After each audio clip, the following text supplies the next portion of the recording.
Hey guys, welcome back. Today I'm going to show you how to color this wig.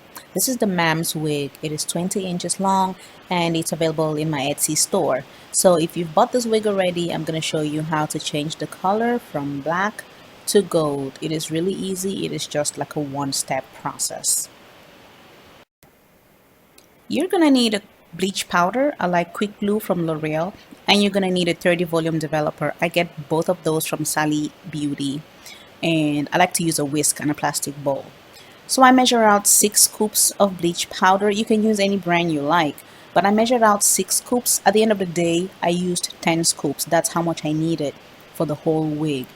So when I pour out the developer, I just estimate because I do not have a measurement for it.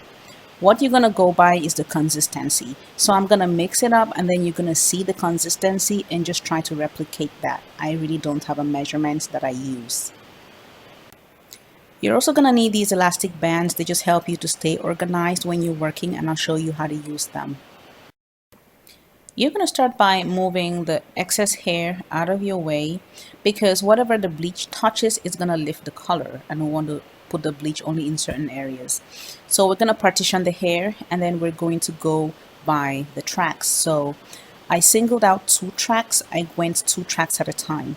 So I singled out 2 tracks and then I put an elastic band around each one. And for that area, I actually split it in 2, as you can see, just so that I can work in small sections and not clutter the whole place with large sections of hair. So there I have my sections, and I'm going to do the same thing to the rest of the wig. So this is the consistency you should be looking for, like a stiff bitten egg white consistency. So it is not runny, it is not flowy, it is kind of a little bit stiff, and that mixture is also a little bit foamy, but that's the consistency you should go for. So add developer until you get that consistency. I'm going to start with my first section, which is in the back, and you just apply the product. Apply, and you have to be careful because sometimes when you apply the bleach, it's only adhering to the surface of the hair. So when you open between the strands of hair, you're going to find some dry areas. This process takes a lot of product. You're going to have to saturate that hair because it kind of absorbs it when it's processing. So I use a lot of product. And when I get to the roots, I feather it out. You see what I'm doing?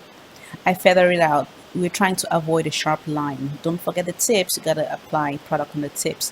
So I go back in and I really push the product in. Look at my left hand. My left hand stays busy.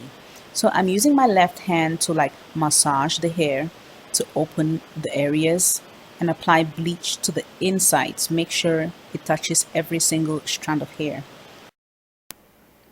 Again, you can see me opening it up with my left hand and using the brush in my right hand to apply the product just to make sure it goes all the way inside. Now that we're done with the application, apply some aluminum foil. So wrap the entire section in foil and we're going to let it process in that foil. I want you to take note of something really important about the closure. Always do the closure last, and I'm going to tell you why. When you're coloring your hair, always start at the back. Because when you get to the closure, for some reason unknown to me yet, the closure processes many times faster than the rest of the hair. I do not know why this happens, but it always happens to me. So I've spent about maybe 45 minutes applying product to the back of the hair, and I'm going to apply product to the closure last. But you're going to see this closure is going to process faster than the rest of the hair that I did 45 minutes ago. Ridiculous, right? So always do your closure last because it has a tendency to over process. 45 minutes later, I am taking off the foils, and that is the color we have. That is actually the color I was going for. It is so beautiful. Also, only apply bleach to really high quality hair. If you use low quality hair, I cannot promise you these results. I just cannot. I'm gonna wash the wig with a purple shampoo, and the function of the purple shampoo is to eliminate any brassy tones that may come up. That conditioner, I got it from Marshall's. It was on sale. It's also a purple conditioner, and the purpose is to get rid of extreme yellow tones that may show up. Now I'm gonna, you see, that's the closure I was talking about. It's a little bit lighter. I'm gonna show you again. Go ahead and comb through when the conditioner is in there.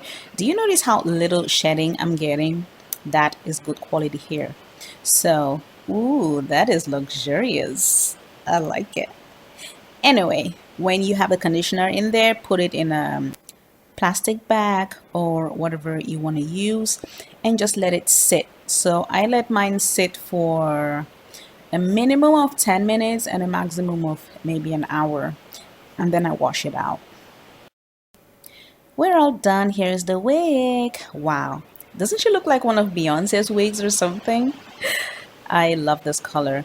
But I'm going to show you what I was talking about. You see the lighter area of the closure? But also when you apply bleach to hair, it tends to straighten it out. Look at the closure. It is always that damn closure. So the closure has lost some of its curls. This is a water wave. And if you took note the first time, when it was black, the curls were tighter. But now the curls have stretched out and the closure has pretty much lost the curls it had. But not to worry, there is a very easy fix and I'm going to show you right now. You're simply going to braid it. That's all. Apply some mousse, any kind of mousse. I'm not picky, but I'm using Cantu. So apply some mousse and just do some braids. Any area where the curls have straightened out, just do a braid like that.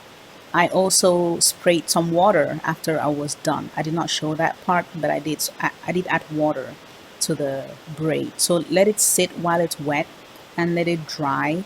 And when you undo it, the curls are gonna pretty much come back. So after doing the braid, I let it dry out and then I undid the braids, and that is what we have. It is really similar to what the original curls looked like, and you can't even tell that some of the curls were formed after. And that is why I love doing this with the water wave, because that braiding just leaves the hair with that curl pattern that it had before, and it just blends in. It looks so good, you can't even tell. So those are some of the braids that I am undoing. And I should have braided more of the hair, because if you really look, you can see some areas are still straight. Lazy me. Yeah, I did not do all of it. Like you can see some strands right there. They're still straight. I should have braided those, but I did not. But when I wear my wigs, I leave minute errors like that. I really don't care, because no one really notices. Trust me, no one's gonna notice, because if you wear anything with confidence, you always rock it. Oh yeah.